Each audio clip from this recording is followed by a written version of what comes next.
Hello students, welcome back to another video. हमने new batch 2026-27 के लिए बीए थर्ड ईयर के 6 सेमेस्टर पॉलिटिकल साइंस की क्लासेस स्टार्ट कर दी हैं। तो जो भी बच्चे हमारे बीए थर्ड ईयर के 6 सेमेस्टर में पॉलिटिकल साइंस पढ़ रहे हैं, तो पेपर 2 में आपको इंटरनेशनल रिलेशंस एंड पॉलिटिक्स के बारे में पढ़ना है। आपके पॉलिटिकल साइंस के पेपर नंबर 2 का यही नाम है। तो आज से हम इसका यूनिट नंबर 1 स्टार्ट कर रहे हैं और एक सीक्वेंस में हर एक यूनिट के बारे में डिटेल में पढ़ेंगे। पेपर नंबर 1 की भी क्लासेस चैनल पे चल रही हैं, तो आप विजिट करके जरूर देखिएगा। तो यूनिट नंबर 1 में आपको अंतर्राष्ट्रीय राजनीति के बारे में सारी चीजें जाननी है, पढ़नी है। तो आइए जानते हैं कि अंतर्राष्ट्रीय राजनीति होती क्या है। एक एक चीज को बारीकी के साथ मैं आपको समझाऊंगी, तो वीडियो में एंड तक बने रहिएगा, क्योंकि ये टॉपिक आपके लिए बहुत ही इम्पोर्टेंट है और हर साल यहाँ से एग्जाम में शॉर्ट और लॉन्ग क्वेश्चंस पूछे जाते हैं। तो देखिए, आपका पूरा नाम क्या है, अंतरराष्ट्रीय राजनीति, ये आपका टॉपिक है। तो सबसे पहले आपको ये जानना है कि अंतरराष्ट्रीय का मतलब क्या होता है। तो आइए पहले जानते हैं अंतरराष्ट्रीय क्या है, उसके बाद राजनीति को समझेंगे, उसके बाद पूरा अंतरराष्ट्रीय राजनीति दोनों को समझेंगे। अंतरराष्ट्रीय का मतलब होता है जब दो या दो से अधिक देश या राष्ट्र कहिए या देश कहिए, बात तो एक ही है। तो जब दो या दो से अधिक देश और उनके बीच जो होने वाला संबंध है, जो व्यवहार है या जो भी गतिविधियां, उनको अंतरराष्ट्रीय का नाम दिया जाता है।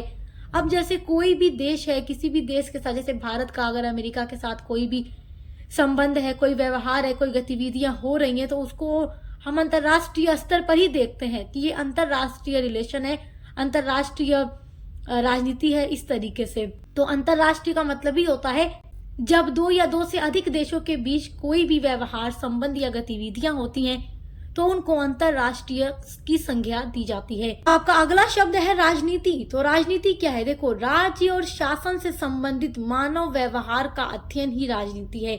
यानी कि राजनीति का क्या अर्थ है? सत्ता, शासन और समाज के बीच के संबंधों का अध्ययन, और उसमें शामिल जो भी गतिविधियां होती हैं, जैसे कानून बनाना, सरकार चलाना, नीतियों का निर्धारण करना और सामूहिक निर्णय लेना, ये सारी चीजें राजनीति के अंतर्गत आती हैं। तो उन्हीं का अध्ययन राजनीति कहलाता है।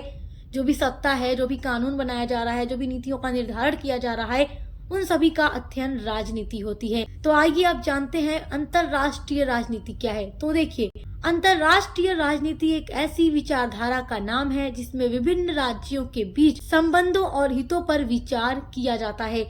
यानी कि जितने भी राज्य हैं या जितने भी राष्ट्र हैं, देश हैं, उनका जो संबंध होता है एक दूसरे के साथ, जो भी उनके हित होते हैं। देखो, हर राष्ट्र दूसरे राष्ट्र के साथ चाहे कोई राजनीति करे, कोई संबंध स्थापित करे, तो सबसे ऊपर वो अपने ही हितों को रखता है, उस पर ही वो विचार करता है। तो ये सारी चीजें क्या है, अंतरराष्ट्रीय राजनीति के ही अंतर्गत आती हैं। उन्हीं को अंतरराष्ट्रीय राजनीति कहा जाता है। आगे देखिए, जब दो या दो से अधिक देश अपने राष्ट्रीय हित को पाने के लिए आपस में मित्रता, समझौता, विरोध या संघर्ष करते हैं, तो उसी का अध्ययन अंतरराष्ट्रीय राजनीति कहलाता है। समझ में आया? जब दो या दो से अधिक देश अपने राष्ट्रीय हित को पाने के लिए आपस में लड़ाई कर सकते हैं, संघर्ष कर सकते हैं, मित्रता कर सकते हैं, यानी दोस्ती कर सकते हैं, समझौता कर सकते हैं, तो उसी का अध्ययन अंतरराष्ट्रीय राजनीति कहलाता है। और हर राष्ट्र अपने ही राष्ट्रीय हित को सबसे ऊपर रखता है। यानी कोई भी देश किसी भी देश के साथ अगर संबंध स्थापित कर रहा है, राजनीति कर रहा है, चाहे जो भी चीजें कर रहा है, तो सबसे ऊपर वो अपने ही राष्ट्रीय हित को रखेगा। कोई देश ये नहीं चाहेगा कि किसी देश के साथ अगर वो संबंध स्थापित कर रहा है या कोई समझौता कर रहा है या कोई संधि कर रहा है, तो उसमें उसका नुकसान हो। कोई देश ये नहीं चाहेगा। सबसे ऊपर वो अपने राष्ट्रीय हित को रखेगा। भले ही उस राष्ट्रीय हित को पाने के लिए उसे किसी अन्य देश के साथ संघर्ष करना पड़े, वो संघर्ष करेगा, लेकिन अपने हित को सबसे ऊपर रखेगा। तो देखिए, अंतरराष्ट्रीय राजनीति में इस बात का अध्ययन किया जाता है कि दो राष्ट्रों के बीच संघर्ष क्यों पैदा होता है और इसका समाधान किस प्रकार हो सकता है, और विभिन्न राष्ट्र अपनी आवश्यकता और स्वार्थों की पूर्ति के लिए कौन कौन सी गतिविधियां अपनाते हैं या कौन कौन सी नीतियां बनाते हैं या अपनाते हैं, और उन गतिविधियों का अंतरराष्ट्रीय जगत पर क्या प्रभाव पड़ता है, और विभिन्न विवादों और संघर्षों का समाधान करने के लिए किस प्रकार के उपाय किए जाएं। तो इसका समाधान करने के लिए विभिन्न प्रकार के उपाय किए जाते हैं, जैसे कि संधि की जाती है, समझौता किया जाता है, और अगर ये दोनों चीजें करने के बाद भी बात न बने तब युद्ध को अपनाया जाता है। तो अपने राष्ट्रीय हित को प्राप्त करने के लिए कोई भी देश 3 तरीके अपनाता है। पहला है वार्ता, दूसरा है समझौता या संधि, उसके बाद है युद्ध। युद्ध को सबसे लास्ट ऑप्शन रखा गया है। जैसे कि छोटी सी बात अगर कोई है तो उस पर डायरेक्ट तो एक दूसरे के साथ लड़ाई झगड़ा युद्ध नहीं करने लगेंगे, पहले वार्ता करेंगे, एक दूसरे के सामने बैठकर बात करेंगे, मामले को समझेंगे, सुलझाएंगे, और बात बन जाए तो उसके बाद आगे चलकर समझौता करेंगे। समझौता और संधि लगभग एक जैसी ही चीजें होती हैं, लेकिन एक चीज का इन दोनों के बीच में अंतर होता है। देखो, समझौता या संधि दोनों के बारे में मैं आपको बता रही हूँ, समझिएगा। जब भी कोई 2 या 2 से अधिक राष्ट्र आपस में समझौता करते हैं तो समझौता बाध्यपूर्ण नहीं होता, यानी इसमें बाध्यता नहीं होती। जैसे आपस में किसी भी राष्ट्र ने एक दूसरे के साथ समझौता किया है किसी भी मामले को लेकर के, तो अगर उसमें से कोई एक राष्ट्र आगे चलकर पीछे हट जाए कि वो इस बात को मानने से इनकार कर दे आगे चलकर, तो उस राष्ट्र को दंड नहीं दिया जाएगा। और अगर संधि की जाती है, मान लीजिए कि आप लोगों ने पढ़ा है, आप लोगों ने अक्सर ये सारी चीजें पढ़ी होंगी, युद्ध हुआ उसके बाद संधि कर ली गई, तो इस तरीके की चीजें आप लोगों ने पढ़ी है।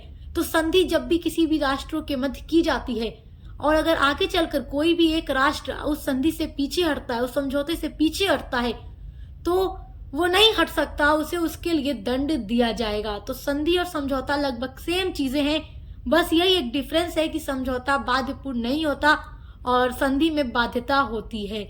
और देखो, कोई भी राष्ट्र समझौता करे, संधि करे, वार्ता करे, लेकिन तब भी बात ना बने तो वो युद्ध करेगा। अब जैसे आपको एक एग्जाम्पल के थ्रू समझा देती हूँ कि चाइना अगर आकर इंडिया में बैठ जाए, उसकी सीमाओं पर बैठ जाए, तो इंडिया यानी भारत हमारा वार्ता या समझौते का इंतजार नहीं करेगा, वो सीधे युद्ध या संघर्ष ही करेगा, क्योंकि बात जब हद से आगे बढ़ जाती है तब युद्ध किया जाता है। तो इन तरीकों को अपनाकर कोई भी राष्ट्र अपने राष्ट्रीय हित को प्राप्त करता है। आई होप कि यहाँ तक आप समझ गए होंगे। आइए अब मैं आप लोगों को अंतर्राष्ट्रीय राजनीति के माध्यम से ही अंतर्राष्ट्रीय संबंध के बारे में समझाती हूँ। देखिए, अभी तक बच्चे ये समझते हैं कि जो अंतर्राष्ट्रीय राजनीति है या जो अंतर्राष्ट्रीय संबंध है वो एक ही चीज है, लेकिन ऐसा नहीं है। दोनों के बीच में बहुत कुछ फर्क है। जैसे कि जो अंतर्राष्ट्रीय संबंध का क्षेत्र है वो काफी व्यापक है, बड़ा है, विस्तृत है, और अंतर्राष्ट्रीय राजनीति का जो क्षेत्र है वो थोड़ा लिमिटेड है, थोड़ा कम है। अब कैसे कम है, इस बात को समझने के लिए आपको मेरी बातों पर गौर करना होगा। देखिए, 20वीं सदी के पूर्वार्ध तक जो अंतर्राष्ट्रीय संबंध थे उनको अंतर्राष्ट्रीय राजनीति ही कहा जाता था, यानी जो कुछ भी चीजें की जाती थी 20वीं सदी के पूर्वार्ध तक वो अंतर्राष्ट्रीय राजनीति के ही आधार पर की जाती थी, यानी जो कुछ किया जाता था वो राजनीति के आधार पर किया जाता था। लेकिन आज की टाइम की अगर बात करें तो अंतर्राष्ट्रीय राजनीति का स्थान अंतर्राष्ट्रीय संबंध ने ले लिया है और अंतर्राष्ट्रीय संबंध काफी व्यापक हो गया है। जैसे कि देखिए, जो अंतर्राष्ट्रीय संबंध है जिसको इंग्लिश में इंटरनेशनल रिलेशन और शॉर्ट में इसको IR बोला जाता है, और अंतर्राष्ट्रीय राजनीति को इंटरनेशनल पॉलिटिक्स यानी IP बोला जाता है। तो यहाँ पर अंतर्राष्ट्रीय संबंध के बारे में मैंने लिखा है। देखो, यह एक व्यापक विषय है। व्यापक का मतलब बहुत बड़ा टॉपिक है, बहुत विस्तृत है, जिसमें देशों के बीच होने वाले सभी प्रकार के संबंधों का अध्ययन किया जाता है। अब जैसे जो अंतर्राष्ट्रीय संबंध है, इसका मतलब क्या है कि किसी भी 2 या 2 से अधिक देशों के बीच में जो संबंध बना हुआ है वो किसी भी प्रकार से बन सकता है, जैसे कि धार्मिक, आर्थिक, सांस्कृतिक, शैक्षणिक, ऐतिहासिक, राजनीतिक या सामाजिक। अब जैसे 2 या 2 से अधिक राष्ट्र आपस में आर्थिक मामले से संबंध स्थापित कर ले, व्यापार कर रहे हैं, या धार्मिक मामले से उनका संबंध जुड़ा हुआ है, या सांस्कृतिक मामले से संबंध जुड़ा हुआ है, ऐतिहासिक चीजों को लेकर अगर संबंध जुड़ा हुआ है, या राजनीतिक चीजों को लेकर संबंध जुड़ा हुआ है, या सामाजिक चीजों को लेकर 2 या 2 से अधिक देशों के बीच अगर संबंध जुड़ा हुआ है, तो इन सब को हम अंतर्राष्ट्रीय संबंध का ही नाम देंगे। तो इन सब चीजों का अध्ययन हम अंतर्राष्ट्रीय संबंध के अंतर्गत करते हैं, और जब केवल राजनीति की बात आती है तब उसको हम अंतर्राष्ट्रीय राजनीति का नाम देते हैं, और उसमें केवल अंतर्राष्ट्रीय राजनीति यानी 2 या 2 से अधिक देशों के बीच होने वाली जो राजनीति के माध्यम से चीजें हैं उनका अध्ययन होता है अंतर्राष्ट्रीय राजनीति में। तो आई होप कि अब यहाँ पर आप ये समझ के होंगे कि जो अंतर्राष्ट्रीय राजनीति है उसका स्थान आज के टाइम में अंतर्राष्ट्रीय संबंध ने ले लिया है, और अब 2 या 2 से अधिक देशों के बीच में किसी भी प्रकार से संबंध यानी रिलेशन हो सकता है। धार्मिक, आर्थिक, सांस्कृतिक, शैक्षणिक, राजनीतिक, सामाजिक या ऐतिहासिक किसी भी मामले से संबंध उनका जुड़ सकता है। तो आई होप कि यहाँ तक आप सारी चीजें समझ गए होंगे और आपको कोई डाउट नहीं होगा। तो जैसा कि मैंने आप लोगों को अभी बताया है कि जो अंतर्राष्ट्रीय संबंध होता है वो किसी भी 2 या 2 से अधिक राष्ट्रों के बीच में किसी भी तरीके से हो सकता है। जैसे आपको मैंने एग्जाम्पल भी दिया है, आर्थिक, सामाजिक, राजनीतिक, सांस्कृतिक, शैक्षणिक, किसी भी तरीके से। तो उसमें सरकारी संगठन का संबंध किसी अन्य देश के साथ हो सकता है, यानी कि भारत की जो भी सरकारी संगठन है उसका किसी अन्य देश के सरकारी संगठन के साथ संबंध हो तो वो भी अंतर्राष्ट्रीय संबंध के ही अंतर्गत आएगा। या भारत का कोई गैर सरकारी संगठन है और इसका अन्य किसी भी राष्ट्र के गैर सरकारी संगठन के साथ अगर संबंध हो तो वो भी अंतर्राष्ट्रीय संबंध के अंतर्गत ही हम स्टडी करेंगे, अध्ययन करेंगे और इसको जानेंगे। या फिर उसके अलावा जो बहुराष्ट्रीय निगम होते हैं या जो भी आर्थिक संस्थान होते हैं उनका अगर किसी भी अन्य राष्ट्र के साथ संबंध है तो वो अंतर्राष्ट्रीय संबंध के अंतर्गत ही आएगा। जैसे आप ये सारी चीजें तो जानते ही हैं कि व्यापार भी आज ग्लोबलाइजेशन हो चुका है, यानी कि एक देश का दूसरे देश के साथ बहुत बड़ा बड़ा अंतर्राष्ट्रीय बिजनेस वगैरह भी हो रहा है। तो ये सब अंतर्राष्ट्रीय संबंध के अंतर्गत ही आ जाएगा। तो अंतर्राष्ट्रीय संबंध का उद्देश्य अपने राष्ट्रीय हितों की रक्षा करना होता है। तो आई होप कि आप यहाँ तक समझ के होंगे। अब जानते हैं अंतर्राष्ट्रीय राजनीति क्या है, यानी आईपी क्या है, इंटरनेशनल पॉलिटिक्स क्या है। तो देखो, जब 2 या 2 से अधिक राष्ट्रों के बीच या मध्य होने वाली जो भी राजनीति होगी उसको ही केवल हम अंतर्राष्ट्रीय राजनीति का नाम देंगे। यानी 2 या 2 से अधिक देशों के बीच में होने वाली जो राजनीति है उसको हम अंतर्राष्ट्रीय राजनीति कहते हैं। और जब 2 या 2 से अधिक राष्ट्रों के बीच में किसी अन्य तरीके से संबंध जुड़ता है, चाहे वो संबंध आर्थिक रूप से हो, सामाजिक रूप से हो, सांस्कृतिक रूप से हो, ऐतिहासिक रूप से हो, तब हम उसको अंतर्राष्ट्रीय संबंध का नाम देते हैं। आई होप कि आप अंतर्राष्ट्रीय राजनीति और अंतर्राष्ट्रीय संबंध के बारे में अच्छे से समझ के होंगे। और अगर हम आज के टाइम की बात करें तो जो अंतर्राष्ट्रीय राजनीति है उसका स्थान अंतर्राष्ट्रीय संबंध ने ले लिया है। चलिए अब जानते हैं अंतर्राष्ट्रीय राजनीति और अंतर्राष्ट्रीय संबंध के बीच में क्या अंतर है। एक तरफ यहाँ पर अंतर्राष्ट्रीय राजनीति के बारे में लिखा है और यहाँ पर अंतर्राष्ट्रीय संबंध के बारे में। तो हम इन बिंदुओं के माध्यम से इन दोनों के बीच में अंतर को समझेंगे। बहुत इंपॉर्टेंट टॉपिक है आपके एग्जाम के लिए, एग्जाम में पूछ देता है दोनों के बीच में अंतर, तो इसको आप बहुत अच्छे से समझिएगा। देखिए, समझ में अगर आपको आ गया तो आप एग्जाम में लिख लेंगे। अगर आप समझ नहीं रहे हैं, केवल रट्टा मारने की कोशिश कर रहे हैं, तो फिर एग्जाम हॉल में बैठते ही आपके माइंड से सारी चीजें निकल जाएंगी, स्किप हो जाएंगी। तो कोशिश कीजिए कि हर एक चीज आपको समझ में आ जाए। समझी हुई चीजें कभी भूलती नहीं है। तो देखिए, अंतर्राष्ट्रीय राजनीति का जो पहला पॉइंट है अंतर का, वो है परंपरागत अवधारणा। जैसे कि ये एक परंपरागत अवधारणा है और अंतर्राष्ट्रीय संबंध एक आधुनिक अवधारणा है। अब कैसे ये परंपरागत अवधारणा है, तो देखो, जैसा कि मैंने आपको बताया कि आज के टाइम में अंतर्राष्ट्रीय राजनीति का स्थान अंतर्राष्ट्रीय संबंध ने ले लिया है। तो आज के टाइम में जो चीजें सबसे ज्यादा है वो अंतर्राष्ट्रीय संबंध, और पहले क्या होता था, राजनीति, अंतर्राष्ट्रीय राजनीति केवल होती थी। तो जो भी चीजें होती थी पहले 2 या 2 से अधिक राष्ट्रों के बीच में वो राजनीति होती थी। तो इसलिए परंपरागत अवधारणा है। लेकिन आज के टाइम में 2 या 2 से अधिक राष्ट्रों के बीच में केवल राजनीति के माध्यम से ही संबंध नहीं स्थापित होते, किसी भी माध्यम से हो सकते हैं, जैसे आर्थिक रूप से, सामाजिक रूप से, सांस्कृतिक रूप से, ऐतिहासिक रूप से, शैक्षणिक रूप से। तो इसलिए ये एक आधुनिक अवधारणा है। अब दूसरा पॉइंट है द्वितीय विश्व युद्ध तक का परिप्रेक्ष्य, यानी कि द्वितीय विश्व युद्ध तक इसका परिप्रेक्ष्य रहा। तब तक की जो भी चीजें हैं अंतर्राष्ट्रीय राजनीति के अंतर्गत आती हैं। लेकिन उसके बाद 21वीं सदी का जो परिप्रेक्ष्य है, तब से अंतर्राष्ट्रीय राजनीति का स्थान अंतर्राष्ट्रीय संबंध ने ले लिया है। तो जैसा कि मैंने आपको पहले ही वीडियो के स्टार्ट में ही बताया है कि 20वीं शताब्दी तक जो अंतर्राष्ट्रीय संबंध था उसको अंतर्राष्ट्रीय राजनीति ही कहा जा सकता है। लेकिन उसके बाद 21वीं सदी से लेकर के आज के टाइम तक जो कुछ भी अंतर्राष्ट्रीय राजनीति था उसका स्थान अंतर्राष्ट्रीय संबंध ने ले लिया है। तो ये भी एक अंतर बन जाता है। तीसरा अंतर है कि जो अंतर्राष्ट्रीय राजनीति है वो एक नकारात्मक अवधारणा है, जबकि जो अंतर्राष्ट्रीय संबंध है ये एक सकारात्मक अवधारणा है।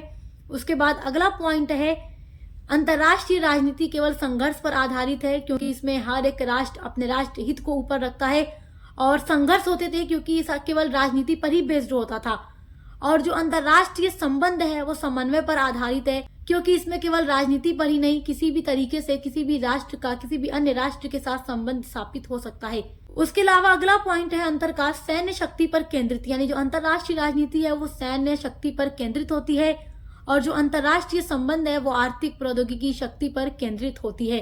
तो आई होप कि इनके बीच अंतर भी आप बहुत अच्छे से समझ गए होंगे। आइए अब देखते हैं अंतर्राष्ट्रीय राजनीति की परिभाषा, जो आपके एग्जाम के लिए वेरी वेरी इंपॉर्टेंट है और एग्जाम में परिभाषा लिखने पर मार्क्स काफी अच्छे मिलते हैं। तो आप परिभाषा को नोट जरूर कीजिएगा एग्जाम में लिखने के लिए। देखिए, अंतर्राष्ट्रीय राजनीति की जो परिभाषा है इसको दो श्रेणियों में बांटा गया है। पहला है परंपरागत परिभाषा और दूसरा है समसामयिक परिभाषा। तो आइए सबसे पहले परंपरागत परिभाषा के बारे में समझते हैं कि परंपरागत परिभाषा क्या है और कौन से विद्वानों ने परंपरागत परिभाषा दी है। तो देखिए, जो परंपरागत परिभाषा है इसका दायरा अति सीमित है, यानी काफी सीमित है। और जिन विद्वानों ने परंपरागत परिभाषा दी है उनमें नाम शामिल H.J. मार्गेंथाउ, हेराल्ड स्प्राउड, बोन डायक, थॉम्पसन आदि इसके प्रमुख समर्थक हैं।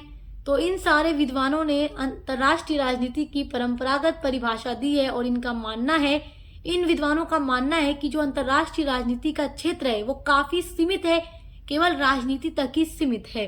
तो देखिए, सबसे पहले हम देखते हैं H.J. मार्गेंथाउ की परिभाषा। ये लिखते हैं कि अंतर्राष्ट्रीय राजनीति शक्ति के लिए संघर्ष है, यानी शक्ति को पाने के लिए ये एक संघर्ष है, वही अंतर्राष्ट्रीय राजनीति है। यानी कि दो या दो से अधिक राष्ट्र जब आपस में अपनी शक्ति बढ़ाने के लिए संघर्ष करते हैं तो वही अंतर्राष्ट्रीय राजनीति है। अगली डेफिनेशन है हेराल्ड स्प्राउट के अकॉर्डिंग। ये लिखते हैं कि स्वतंत्र राज्यों के अपने अपने उद्देश्यों एवं हितों के आपसी विरोध, प्रतिरोध या संघर्ष से उत्पन्न उनकी प्रतिक्रिया एवं संबंधों का अध्ययन अंतर्राष्ट्रीय राजनीति कहलाता है। अगली डेफिनेशन है बोन डायक के अकॉर्डिंग। ये लिखते हैं कि अंतर्राष्ट्रीय राजनीति प्रभुसत्ता संपन्न राज्यों की सरकारों के मध्य शक्ति संघर्ष है। यानी इन विद्वानों ने यही माना है, इनकी परिभाषाओं के माध्यम से हम यही समझते हैं कि इनका यही मानना है कि जो अंतर्राष्ट्रीय राजनीति है वो केवल शक्ति के लिए संघर्ष है और ये अंतर्राष्ट्रीय राजनीति का क्षेत्र जो बताते हैं, दायरा जो बताते हैं वो काफी सीमित बताते हैं। आइए अब अंतर्राष्ट्रीय राजनीति की समसामयिक परिभाषा देखते हैं। नवीन परिभाषाओं में अंतर्राष्ट्रीय राजनीति के व्यापक स्वरूप अंतर्राष्ट्रीय संबंधों की चर्चा की गई है। यानी कि जो अंतर्राष्ट्रीय राजनीति है इसका क्षेत्र काफी व्यापक है और इसका स्थान अंतर्राष्ट्रीय संबंध ने ले लिया है। और देखिए, इसमें संघर्ष के साथ साथ सहयोग तथा राजनीति के साथ साथ प्रत्यक्ष या परोक्ष रूप में इसे प्रभावित करने वाले अर्थात सांस्कृतिक, धार्मिक, सामाजिक, विज्ञान एवं तकनीकी आदि पहलुओं का भी उल्लेख किया गया है। यानी कि अंतर्राष्ट्रीय राजनीति में आपने देखा केवल राजनीति तक ही बात सीमित है, लेकिन जब अंतर्राष्ट्रीय राजनीति का स्थान अंतर्राष्ट्रीय संबंध लेता है तो उसमें सारी चीजें आ जाती हैं। यानी कि राजनीति के साथ साथ इसमें सहयोग की भावना भी आ जाती है, सांस्कृतिक, धार्मिक, सामाजिक, विज्ञान या तकनीक सारी पहलू देखने को मिलते हैं, तो उसी को अंतर्राष्ट्रीय संबंध कहा जाता है। इसकी डेफिनेशन देखिए यहाँ पर क्विंसी राइट के अकॉर्डिंग। ये लिखते हैं अंतर्राष्ट्रीय संबंध केवल राज्यों के संबंधों को ही नियमित नहीं करता, अपितु इसमें विभिन्न प्रकार के समूहों जैसे कि राष्ट्र, राज्य, लोग, गठबंधन, क्षेत्र, परिसंघ, अंतर्राष्ट्रीय संगठन, औद्योगिक संगठन, धार्मिक संगठन आदि के अध्ययनों को भी शामिल करना होगा, तभी वो अंतर्राष्ट्रीय संबंध होगा। यानी अंतर्राष्ट्रीय संबंध में एक देश का दूसरे देश के साथ किसी भी प्रकार से संबंध जुड़ सकता है तो उसे अंतर्राष्ट्रीय संबंध कहेंगे। और आज के टाइम में जो चीज आप देख रहे हैं कि ये अंतर्राष्ट्रीय संबंध ही है। इस प्रकार देखिए, अंतर्राष्ट्रीय राजनीति का स्वरूप प्रारंभ से वर्तमान तक बहुत व्यापक हो जाता है। इसमें आज राष्ट्र, राज्यों के साथ विभिन्न विश्व इकाइयों एवं संगठनों के अध्ययन का समावेश हो चुका है। परंतु इन सभी परिवर्तनों के बाद भी इन अध्ययनों का केंद्र बिंदु आज भी राष्ट्र, राज्य ही है। मतलब इनका केंद्र बिंदु तो राष्ट्र और राज्य ही है। हम इसमें अध्ययन राष्ट्र और राज्य को ही केंद्र बनाकर करेंगे, बस बहुत व्यापक तरीके से करेंगे। तो आई होप कि आप अंतर्राष्ट्रीय राजनीति के बारे में सारा कुछ आप बहुत अच्छे से समझ गए होंगे।